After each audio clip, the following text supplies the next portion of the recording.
بسم اللہ الرحمن الرحیم والحمد للہ رب العالمین والصلاة والسلام علی رسول اللہ وعلی آلہ و اصحابہ اجمعین اما بعد۔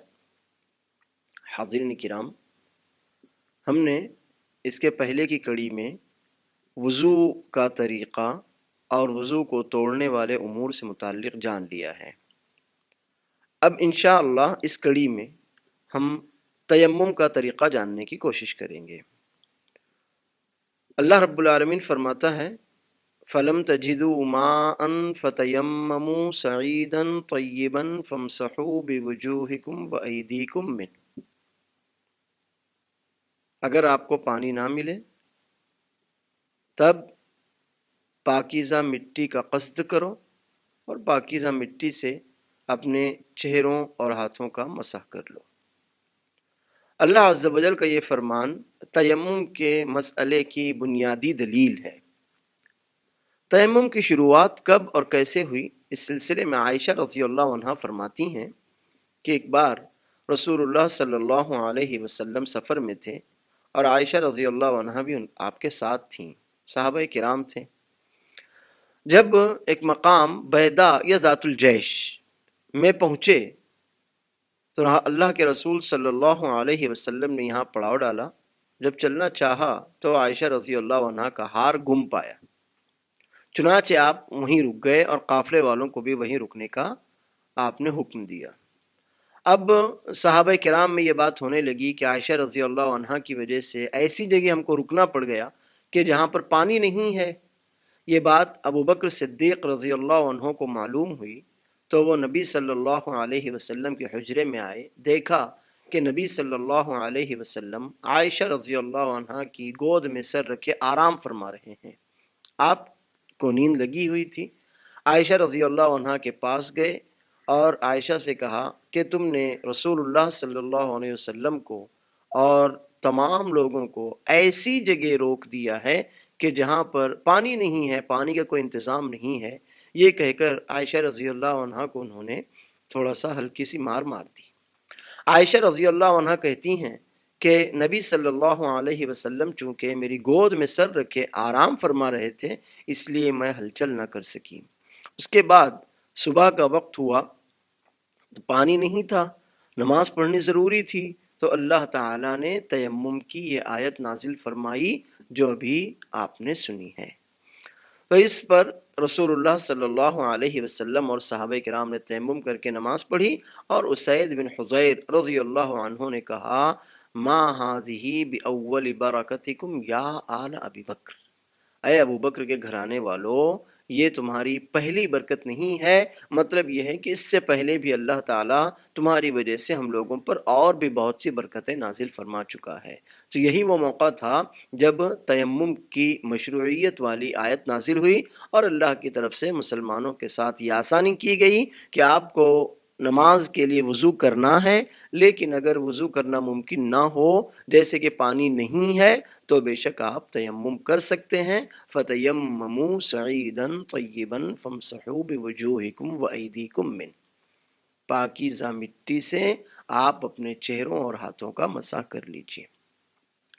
اب یہ جانیں کہ تیمم کن حالات میں کیا جا سکتا ہے۔ تو جان لیجئے کہ پانی موجود ہے اور آپ تیمم کریں تو صحیح نہیں ہے۔ تیمم اس وقت کیا جائے گا جبکہ آپ کو نماز پڑھنی ہو، آپ کو نماز پڑھنے کے لیے وضو کرنا ہو، لیکن پانی نہیں ہے اور اتنا ہے کہ پانی ملنے تک نماز کا وقت گزر جائے گا، تو پھر آپ تیمم کر لیجئے۔ دوسری شکل یہ ہے کہ آپ کہیں سفر میں ہیں، آپ کے پاس پانی نہیں ہے اور اب آپ پانی تلاش کرنے پر مجبور ہو جائیں، نماز کا وقت گزر جائے، تو بہتر ہے کہ آپ نماز کا وقت نہ گزاریں بلکہ تیمم کر کے نماز پڑھ لیجئے۔ ایک شکل یہ بھی ہے کہ پانی ہے لیکن پانی کے استعمال سے خطرہ ہے، یعنی آدمی بیمار ہے، زخمی ہے، اب اگر وہ وضو کرے گا، پانی استعمال کرے گا تو اس کی بیماری مزید بڑھ جائے گی، زخم خراب ہو جائے گا، تو وہ تیمم کر لے۔ تیسری شکل یہ ہے کہ آدمی کے پانی تو ہے لیکن پانی کو حاصل کرنا آسان نہیں ہے. مثلا پانی گہرے کنویں میں ہے اور اس کنویں سے پانی لانا نکال کر لانا ممکن نہیں ہے. کوئی چیز نہیں کہ جس سے پانی لایا جا سکے. ایسے ایک شکل یہ ہے کہ پانی ہے مثلا تالاب ہے مگر تالاب تک جانا ممکن نہیں ہے کیونکہ وہاں پر دشمن ہے. تو اس طرح سے کوئی بھی شکل ہو کہ یا تو پانی ہے لیکن پانی کو استعمال کرنا ممکن نہیں ہے دشمن کی وجہ سے یا بیماری کے خوف کی وجہ سے. اور دوسری شکل یہ ہے کہ پانی نہیں ہے اور پانی کے انتظار تک نماز کا وقت گزر جائے گا. تو یہ دو اہم شکلیں آپ یاد رکھیے کہ یہ دو شکلیں ہوتے ہوئے انسان تیمم کرے گا اور پھر اس کو جو عبادت کرنی ہے مثلا نماز پڑھنی ہے نماز پڑھے گا, طواف کرنا چاہتا ہے طواف کرے گا, یا جو بھی عبادت وہ وضو کے بعد کرنا چاہتا تھا وہ کر لے گا. دوسری بات شریعت مطہرہ کی ہمارے ساتھ ایک آسانی یہ بھی ہے کہ وضو صرف وضو کے لیے کافی ہوتا ہے لیکن تیمم وضو اور غسل دونوں کے لیے کافی ہو جاتا ہے. شریعت مطہرہ کی اللہ تعالیٰ کی طرف سے یہ آسانی دیکھیے کہ وضو صرف وضو کے لیے کافی ہوتا ہے, وضو سے غسل کفایت نہیں, وضو غسل کے لیے کافی نہیں ہوتا, لیکن تیمم وہ عبادت ہے کہ غسل کے لیے بھی یہ عبادت کافی ہو جاتی ہے اور وضو کے لیے بھی یہ عبادت کافی ہو جاتی ہے. حضرت عمار بن یاسر رضی اللہ عنہما کا اپنا واقعہ اس مسئلے کی دلیل ہے. وہ کہتے ہیں کہ رسول اللہ صلی اللہ علیہ وسلم نے مجھے ایک سفر میں بھیجا. اب دوران سفر حالت نیند میں احتلام ہو گیا, غسل کی حاجت پڑ گئی, جنوبی ہو گیا. اب تیمم کا حکم تو مجھے معلوم نہیں تھا, چنانچہ کہتے ہیں فتمرغت کما تمرغ الدابہ, زمین میں میں اس طرح لوٹا, میں نے لوٹ لگائی جس طرح سے جانور زمین میں لوٹتا ہے. پھر اس کے بعد میں نے سمجھا کہ اب میں طاہر ہوا ہوں تو نمازیں پڑھ لی. رسول اللہ صلی اللہ علیہ وسلم کے پاس آیا تو آپ نے فرمایا تمہارے لیے ایسا ایسا کرنا کافی تھا, یعنی تیمم کرنا کافی تھا. ابھی ہم اس کا انشاءاللہ طریقہ بھی جانیں گے.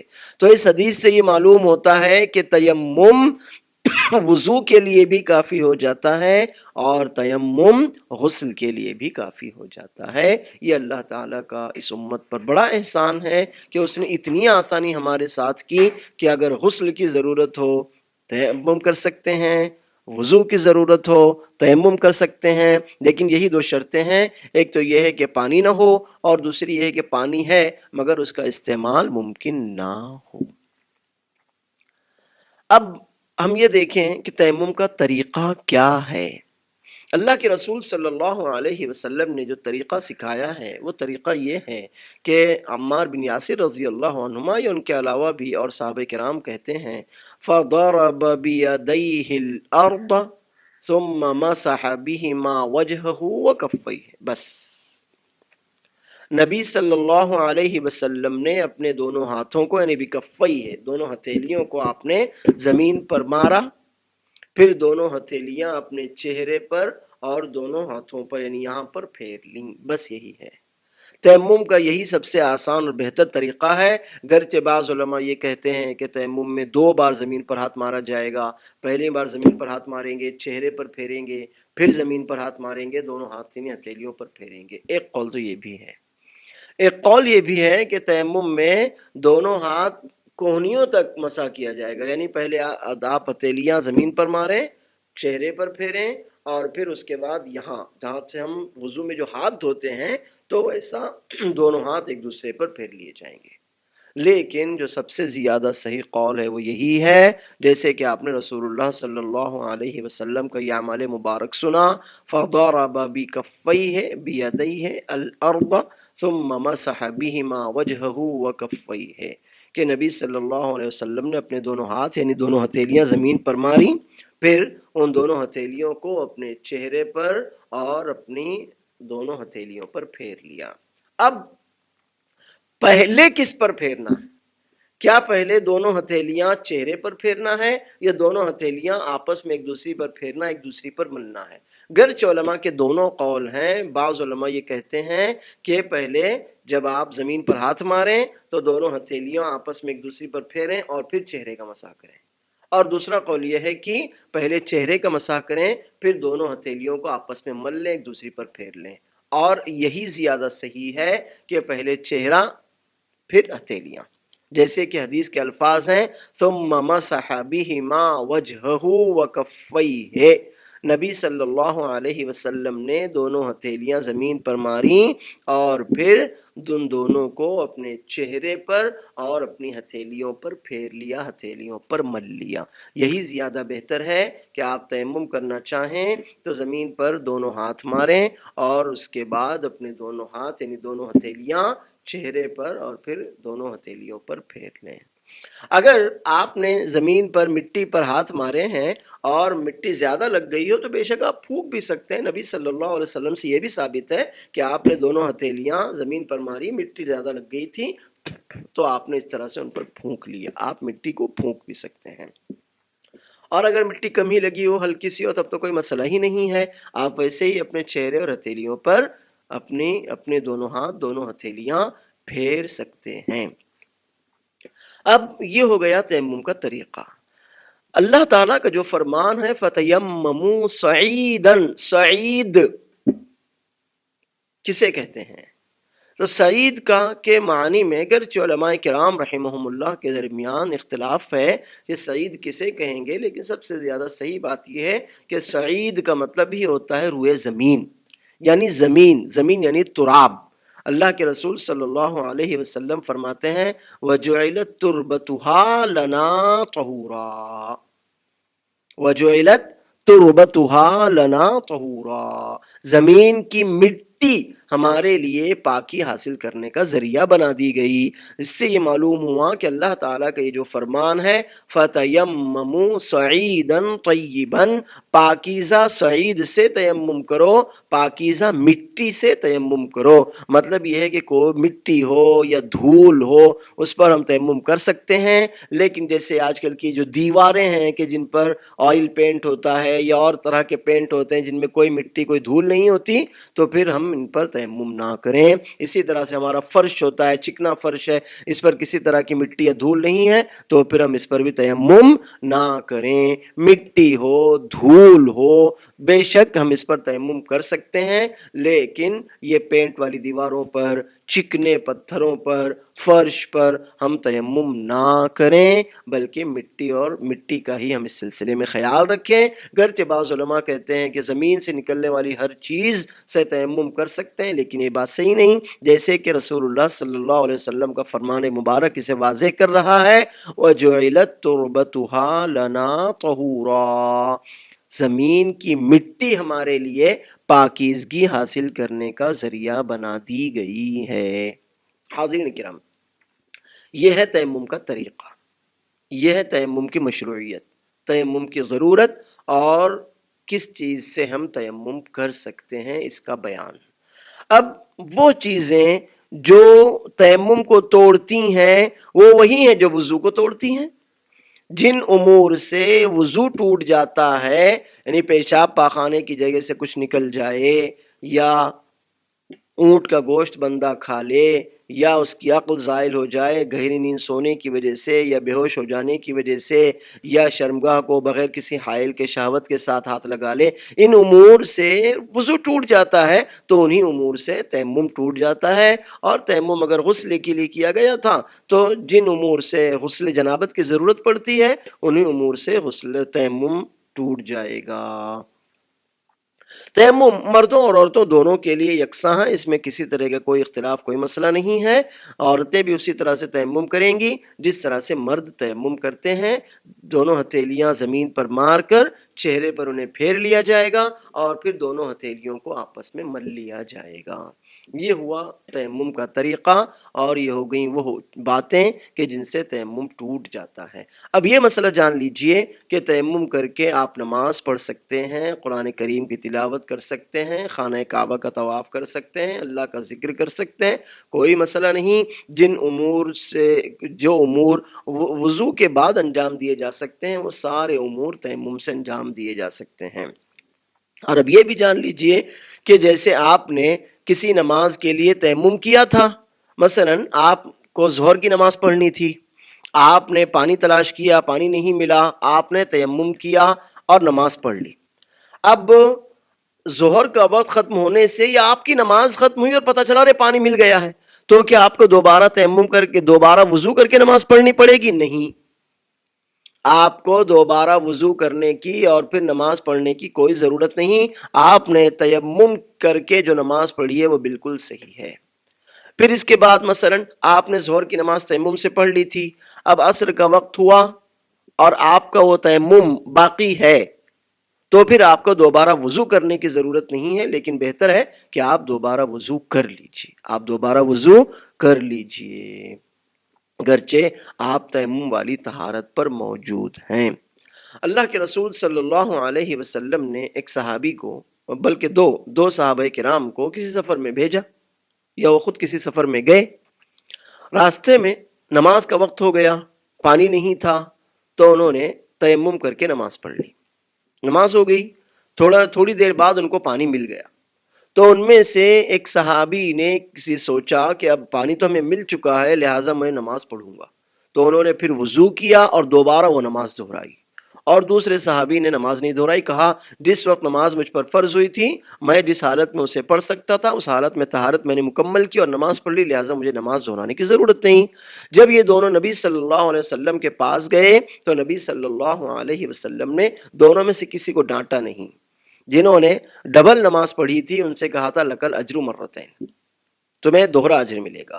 پہلے تم نے تیمم کر کے نماز پڑھی وہ صحیح تھی، پھر تم نے وضو کر کے جو نماز پڑھ لی وہ بھی صحیح ہے. لیکن زیادہ صحیح کیا ہے، ہونا کیا چاہیے، کرنا کیا چاہیے؟ تو جن صحابی نے اپنی نماز دہرائی نہیں تھی آپ نے ان سے فرمایا اصبت السنہ، تم نے سنت کو پا لیا. یعنی نبی صلی اللہ علیہ وسلم کا طریقہ، آپ کی سنت یہی ہے کہ اگر کسی نے تیمم کر کے نماز پڑھ لی ہے تو اب اس کی نماز صحیح ہے. اب اگر نماز کا وقت رہتے ہوئے پانی بھی مل جائے یا پانی تھا اور وہ پانی کے استعمال پر قادر بھی ہو جائے تو بھی اسے نماز دہرانے کی کوئی ضرورت نہیں ہے. ہاں، جب اگلی نماز کا وقت ہو اور پانی مل جائے تو اب آپ پانی استعمال کر لیجئے، وضو کر لیجئے، یہ آپ کے حق میں زیادہ بہتر ہے. یہ ہو گئے الحمدللہ وضو اور تیمم کے تمام مسائل. اب ہم مختصراً طہارت کی فضیلت بھی تو جان لیں. ہمیں کیوں طاہر رہنا چاہیے، ہمیشہ کیوں ہمیں اپنی طہارت کا، پاکیزگی کا خیال رکھنا چاہیے کہ ہمارے کپڑے پاکیزہ ہوں، ہمارا دل، ہمارا عقیدہ، ہماری فکر، ہمارے خیالات پاکیزہ ہوں، ہمارا جسم پاکیزہ ہو، ہم غسل کی طہارت پر رہیں، ہم وضو کی طہارت پر رہیں، حدث اکبر ہو، حدث اصغر ہو، جنابت کبریٰ ہو یا حدث اصغر ہو، ہم ان سے مکمل طور پر ہمیشہ اپنے آپ کو پاک رکھنے کی کوشش کریں. اس لیے کہ اللہ عز و جل فرماتا ہے ان اللہ یحب التوابین ویحب المتطہرین، اللہ تعالی توبہ کرنے والوں سے محبت کرتا ہے اور پاکیزہ رہنے والوں سے، حالت طہارت میں رہنے والوں سے محبت کرتا ہے.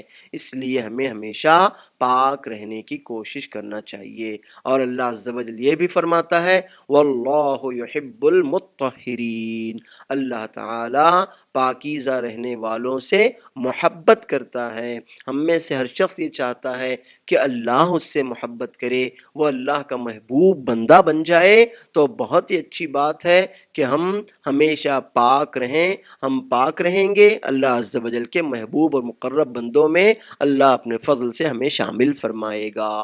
اور کئی فضیلتیں ہیں. اللہ کے رسول صلی اللہ علیہ وسلم کا یہ فرمان مبارک بھی سن لیجئے، ما من مسلم یتطہر فیتم الطہور الذی کتب اللہ علیہ فیصلی هذه الصلوات الخمس الا كانت کفارات لما بینہن.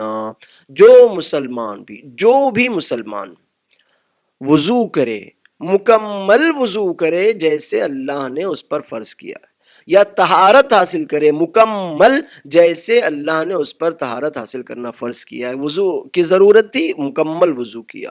غسل کی ضرورت تھی، مکمل غسل کیا. پانی نہیں تھا، غسل یا وضو کی ضرورت تھی، تیمم کر لیا. تو جو طہارت اس پر جس وقت فرض تھی اس نے اللہ کے فرمان کے مطابق اس طرح کی طہارت کو مکمل کر لیا اور پھر یہ 5 نمازیں ادا کیں.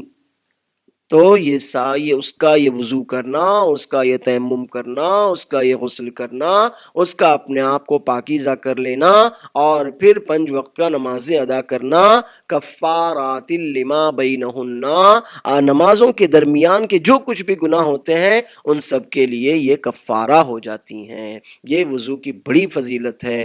اب یہ ایک مسئلہ بھی جان لیجئے کہ ہمیشہ باوضو رہنا ضروری نہیں ہے۔ اللہ کے رسول صلی اللہ علیہ وسلم عرفات سے مزدلفہ جا رہے تھے، راستے میں آپ کو استنجا کی حاجت ہوئی، آپ گئے، استنجا کیا اور ہاتھ دھو لیے۔ اسامہ بن زید رضی اللہ عنہ نے پوچھا کہ اللہ کے نبی صلی اللہ علیہ وسلم وضو بھی کریں گے، نماز پڑھنی ہے؟ آپ نے فرمایا الصلاۃ امامک، کہ نہیں نماز ہم آگے جا کر پڑھیں گے، مطلب یہ ہے کہ نماز آگے پڑھیں گے تو آگے وضو بھی کر لیں گے۔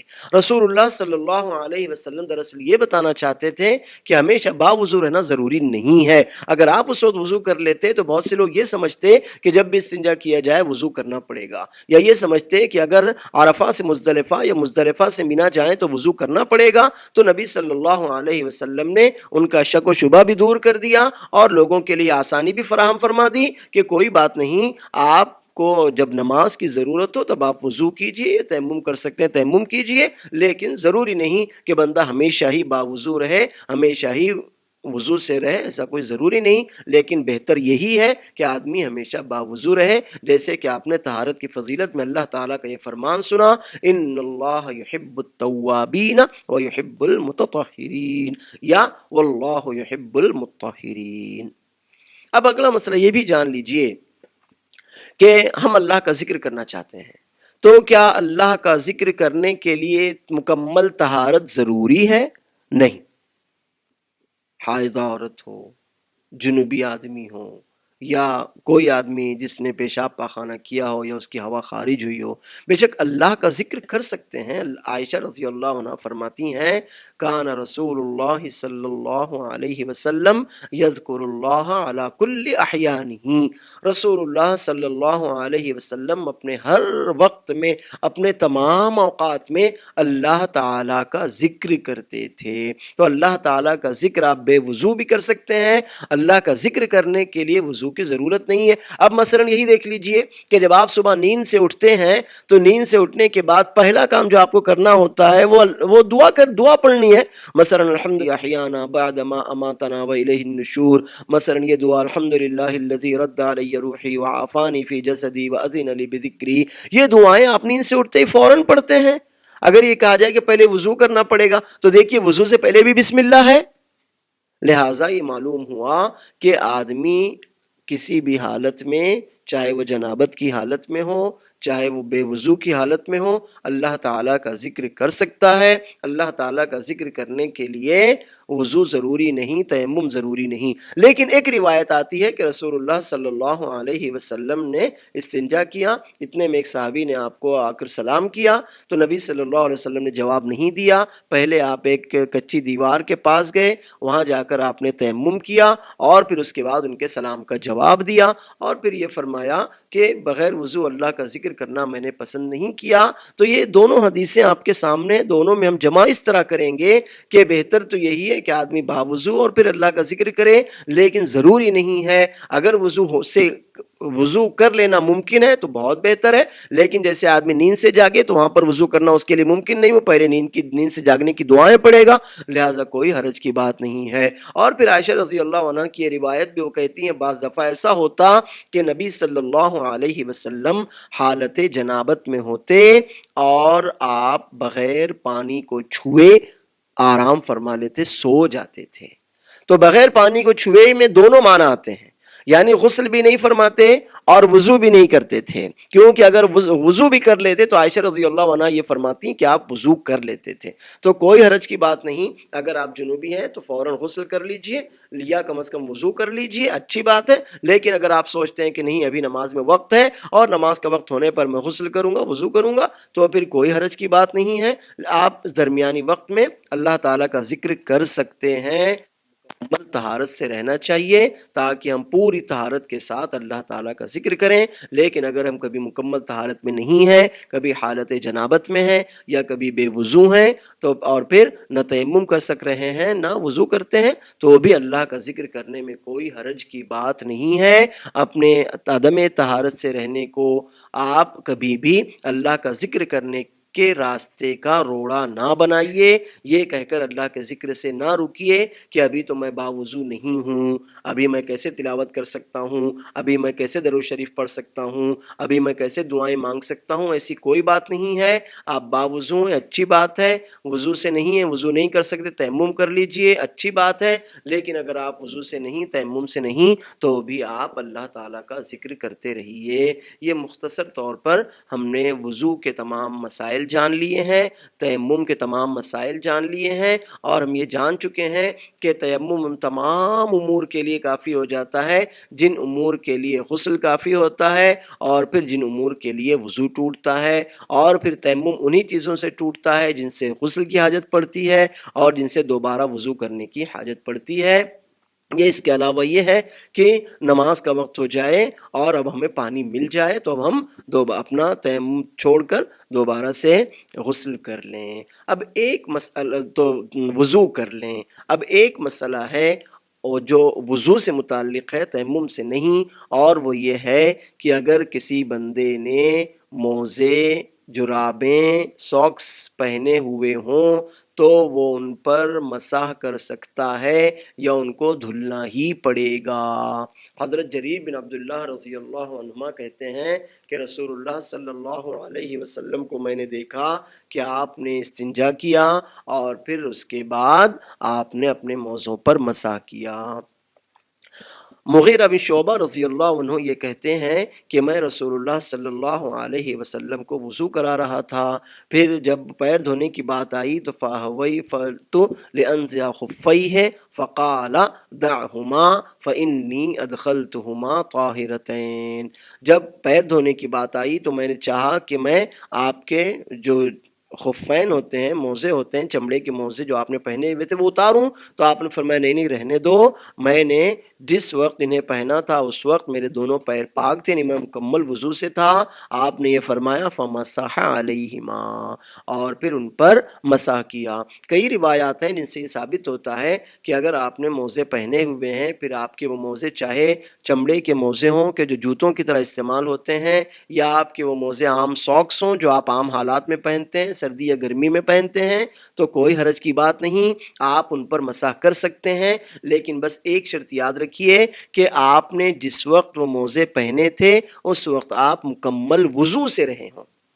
اگر آپ مکمل وضو سے ہوں اور پھر آپ نے وضو کی حالت میں باوضو رہتے ہوئے موزے پہنے ہیں، تو اب آئندہ جب آپ وضو کریں گے تو ان میں آپ کو موزے اتار کر پیر دھونے کی ضرورت نہیں ہے. آپ اپنے موزوں پر مسح کر سکتے ہیں. اور موزوں پر مسح کی مدت اللہ کے رسول صلی اللہ علیہ وسلم نے 3 ایام ولیالہن للمسافر ویوما ولیلۃ للمقیم، مسافر کے لیے 3 دن اور 3 راتوں تک موزوں پر مسح کرنے کی رخصت دی ہے، اور مقیم کے لیے 1 دن اور 1 رات کی رخصت دی ہے کہ آپ اس میں اپنے موزوں پر مسح کر سکتے ہیں.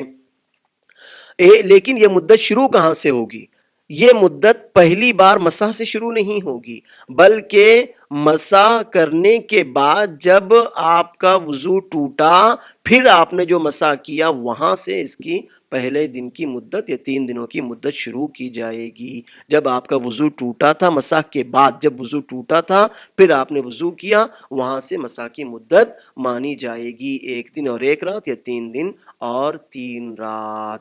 اب مسح کا طریقہ مختصراً یہ جان لیجئے کہ مسح میں بس آپ کو اپنا ہاتھ، یعنی یہ جو انگلیاں یا ہتھیلی ہے، یہ گیلا کرنا اور اسے موزے کے اوپری حصے پر پھیر لینا ہے. علی رضی اللہ عنہ فرماتے ہیں لو کان الدین بالرأی لکان اسفل الخف اولا بالمسح من اعلاہ ولکن رأیت رسول اللہ صلی اللہ علیہ وسلم یمسح اعلی الخف.